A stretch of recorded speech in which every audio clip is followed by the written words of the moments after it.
네, 안녕하세요. 천원의 종묘 대표 박희민입니다. 이제 봄장사가 서서히 마무리가 돼가는 시즌이기도 하고, 이 시기가 되면 나무도 나무지만 이제 야생화에 대한 관심이 굉장히 많이 늘어나는 시기이기도 합니다. 그리고 정원도 이제 예쁜 모습을 잘 갖춰 나갈 시기이기도 한데요. 오늘 저희가 준비한 컨텐츠는 지금 늦봄에 심어서 초여름 또는 여름까지 보기 좋은 야생화들을 다 소개를 해드리려고 합니다. 그리고 소개뿐만 아니라 댓글 이벤트를 통해서 저희가 오늘 슈케라, 잉글리시 라벤더, 에린지움, 그리고 시베리아 붓꽃까지 이렇게 4가지 종류의 야생화를 다룰 텐데, 제 영상을 보시고 마음에 드는 식물들에 대해서 기대나 아니면 소감 등을 성실하게 적어주신 분들을 각 품목당 2분씩 선정해서 선물로 드리는 댓글 이벤트를 진행하도록 하겠습니다. 그뿐만 아니라 오늘 소개한 품목들은 쇼핑몰에서는 10% 할인, 그리고 현장에서는 20% 할인도 함께 진행을 할 테니까 댓글 이벤트도 많이 참여해 주시고 구매도 많이 해주시면 감사하겠습니다.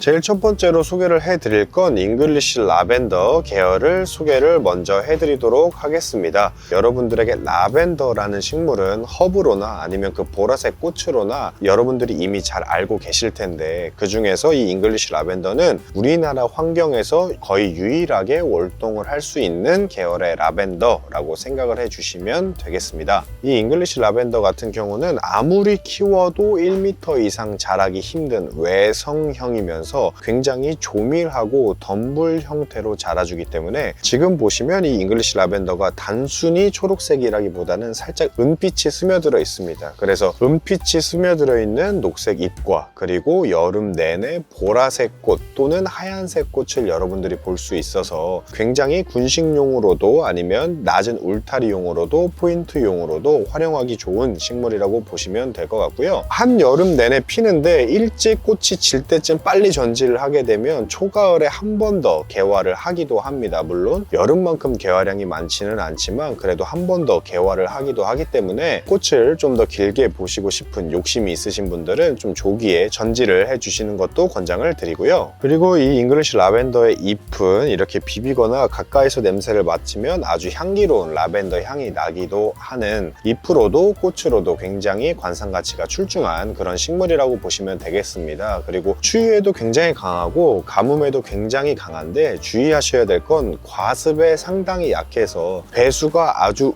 우수한 토양에서 심어주시면 좋은 효과를 발휘할 수 있다. 상대적으로 흙이 지른 땅이나 배수가 잘 안 되는 땅 같은 경우에는 과습으로 인한 피해를 입을 수도 있다라는 점을 좀 주의를 하시면 좋을 것 같습니다. 그래서 잉글리시 라벤더 같은 경우는 저희가 총 4품종이 준비가 되어 있습니다. 저희가 준비한 4품종은 비첸자와 그리고 센트 블루, 그리고 엘레강스 스노우와 엘레강스 퍼플, 이렇게 4가지 품종을 준비를 했는데, 이 품종마다 꽃의 색깔에도 디테일한 차이, 그리고 개화 시기에도 다 차이가 있는데 이걸 쇼핑몰에 저희가 상세히 적어놨으니까 잘 참고해 주시면 좋을 것 같습니다. 두 번째로 다룰 품종은 이 슈케라 중에 하이호프라는 품종입니다. 이 슈케라는 호스타와 더불어서 전 세계적으로 음지 또는 반음지 식물, 그러니까 나무 밑이나 그늘이 지는 정원에 가장 많이 대중적으로 사용되는 그런 소재라고 생각을 하시면 되는데, 그 중에서 슈케라 하이호프는 아주 인상적인 특징이 있는 신품종이라고 생각을 하시면 되겠습니다. 현재 이 개체 같은 경우는 하우스 안에서 길러졌기 때문에 상대적으로 그 모습이 잘 발현되지 않고 있지만, 야외에서 길러졌을 때는 이 연두색 빛이 아주 진한 노란색 베이스를 띠게 되고, 그리고 이 잎맥의 컬러도 지금은 약간 버건디 컬러로 되어 있는데 이게 아주 붉은 빛으로 형성이 되면서 굉장히 특이한 경관 가치를 연출할 수 있는 품종이라고 생각을 하시면 됩니다. 사실 이 슈케라가 신품종이 가장 많이 육종이 되는 그런 계열 중에 한 식물인데, 사실 그 신품종을 다 소개를 하기에는 기존의 품종들과 큰 차이가 없는 것들이 대부분이어서 저희가 따로 소개는 해드리지 않고 있는데, 이 하이호프 같은 경우는 다른 슈케라와 완전히 그 특징을 다르게 한다는 점에서 이번에 이렇게 여러분들께 소개를 해드리게 됐고요. 이 노란색 베이스에 붉은색 잎맥이 아주 선명하게 들고 입장의 넓이가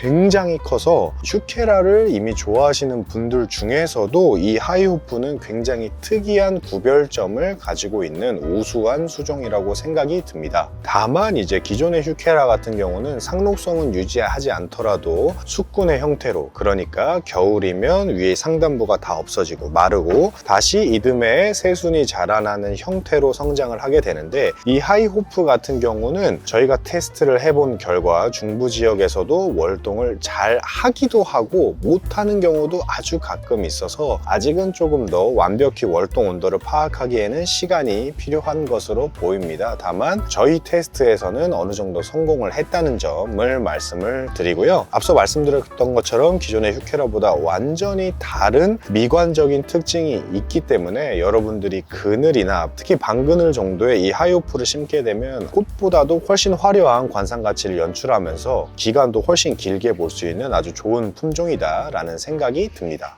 다음 세 번째로 다룰 건 아가판서스라는 식물입니다. 이 아가판서스 같은 경우는 야생화를 잘 모르시는 초보 가드너 분들에게는 아주 생소하게 느껴질 만한, 국내에서는 아직 좀 특이한 야생화라고 보시면 되고, 학명적으로는 아가판서스라고 불리지만 이제 영명으로는 이제 아프리칸 릴리, 그러니까 아프리카 백합 또는 나일강 백합이라는 다른 이명도 가지고 있습니다. 그래서 원래 이 아가판서스는 키가 한 0.5까지, 그러니까 한 50cm 정도 자라는 작은 식물부터 1m 이상까지 자라는 대형종까지 그 품종에 따라 크기가 아주 다양한데, 아가판서스의 가장 큰 특징은 뭐냐면 별을 연상시키는 작은 꽃이 올망졸망하게 모여서 하나의 동그란 구 형태의 큰 꽃을 형성하는 게 가장 큰 특징입니다. 그래서 어떻게 보면 여러분들이 알리움이라는 팥꽃 계열의 야생화를 잘 아실 텐데, 알리움을 연상시키면서도 그거보다 조금 더 개성 있는 형태의 미관을 연출한다 라고 생각을 해주시면 되고, 실제로 미국 남부나 남서부 이쪽 지역에서는 수국꽃과 개화 기간과 개화 시기가 비슷하기 때문에 수국의 대용으로도 굉장히 많이 쓰이고 있는 것이 바로 이 아가판서스입니다. 다만 이제 아가판서스 같은 경우는 상대적으로 월동에 약한 경향이 있기 때문에 우리나라에서는 남부 지역에서만 심을 수 있다는 점을 좀 참고를 해주셔야 되고, 가뭄에는 아주 강하지만 과습에는 아주 약하기 때문에 이 부분까지 참고를 해주시면 좋을 것 같습니다.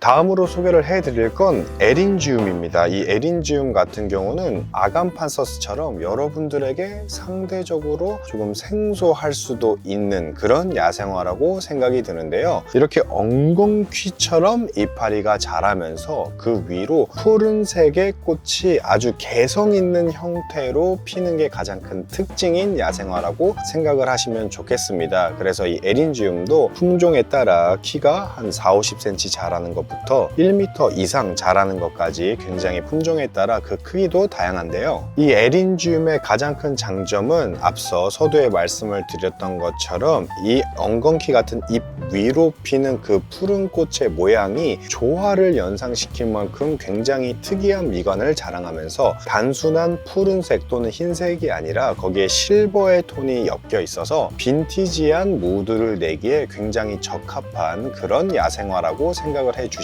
되겠습니다. 그래서 보통 여름 내에 오랜 기간 7월부터 한 9월까지 개화를 해주기 때문에 정원에서 볼 수 있는 시간도 굉장히 길고, 그리고 우리나라의 겨울 온도에는 끄떡없을 정도로 월동에도 강한 편이어서 여러분들이 편하게 심으실 수 있다라고 생각을 해주시면 되고, 가뭄에 굉장히 강한데, 가뭄에 굉장히 강한 야생화들은 상대적으로 과습에 약하죠. 근데 이 에린지움 같은 경우는 과습에도 어느 정도 잘 견디는 성질이 있어서 우리나라 환경에는 굉장히 최적화되어 있는 야생화면서 개성을 더할 수 있는 그런 훌륭한 소재가 아닐까라고 생각을 하고 있습니다. 그래서 저희는 에린지움 두 품종이 있는데, 이 요스 아일킨 같은 경우는 이렇게 꽃이 한 70cm 전후로 자라면서 꽃이 이렇게 푸른색인 게 장점이고, 이 매지컬 실버 같은 경우는 약간 실버 톤의 화이트 컬러의 꽃이 가장 큰 특징이라고 생각을 해주시면 되겠습니다. 그래서 에린지움이 사실 굉장히 많은 종류의 품종들이 있지만 꽃의 색깔 정도 그리고 크기 정도만 빼면 그렇게 다이나믹한 차이를 일반 소비자분들은 느끼실 수 없어서 이렇게 두 가지 색깔로 확실히 구분할 수 있는 두 품종만 준비를 했으니까 잘 참고하셔서 구매에도 도움이 되었으면 좋겠습니다.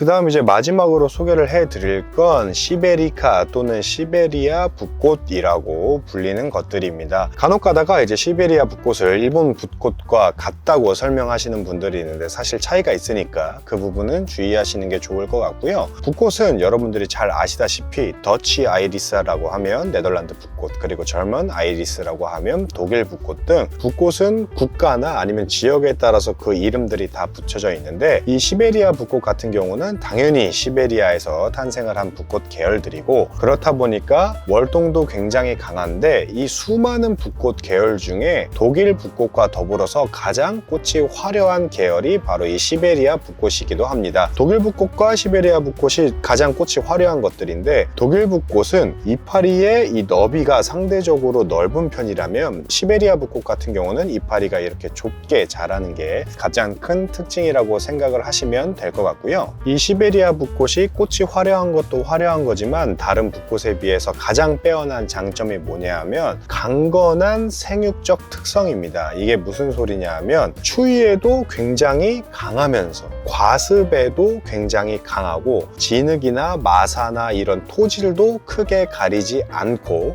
이파리의 이 생기 또한 굉장히 오랜 기간 유지해 주기 때문에 처음 붓꽃을 시도하시는 분들에게는 아무래도 가장 권할 수 있는 게 바로 이 시베리아 붓꽃이 아닐까라고 생각을 하고 있습니다. 그래서 저희는 이제 세 품종을 준비를 했는데, 첫 번째 품종은 미션 베이입니다. 미션 베이는 하우스에서 키우다 보니까 조금 이르게 꽃이 이렇게 피어 있는데 연청색의 겹꽃이 피는 게 가장 큰 특징이라고 생각을 해주시면 될 것 같고요. 다음 이제 이 체리플린 같은 경우는 붓꽃은 하단부와 상단부 꽃이 나눠져 있죠. 근데 이 하단부의 꽃은 진한 와인색을 띠면서 상단부 꽃은 연한 핑크색 또는 연한 분홍색을 내는 게 장점이라고 생각을 하시면 되겠습니다. 그리고 마지막으로 이 핑크 파르페 같은 경우는 대부분의 붓꽃이 이렇게 상단부와 하단부의 꽃이 구분되어 있다면, 이 핑크 파르페 같은 경우는 전체가 하나의 약간 장미를 연상시키는 겹꽃의 형태로 부드러운 핑크색 톤을 내주는 게 특징이니까 이렇게 붉은색, 핑크색, 연청색 중에 여러분들이 원하시는 컬러로 잘 선택을 해주시면 되겠다, 이렇게 생각을 해주시면 되겠습니다. 네, 이렇게 해서 늦봄에 심어서 여름 동안 보기 좋은 야생화들을 이렇게 다뤘는데요. 아무래도 이 야생화는 나무를 베이스로 한 정원에 색감이나 질감을 추가해 줄 수 있는, 그리고 상대적으로 나무보다 비용을 적게 쓸 수 있는 좋은 소재니까 여러분들이 잘 한번 고려해 보시면 좋을 것 같고요. 앞서 말씀드렸던 것처럼 댓글 이벤트를 통해서 이 5품목을 각각 2분씩 총 10분에게 선물로 드리는 이 댓글 이벤트도 많이 참여해 주시고, 할인 이벤트도 2주 동안 진행될 예정이니까 많이 참여해 주시면 감사하겠습니다. 이상으로 영상 마치도록 하겠습니다. 고맙습니다.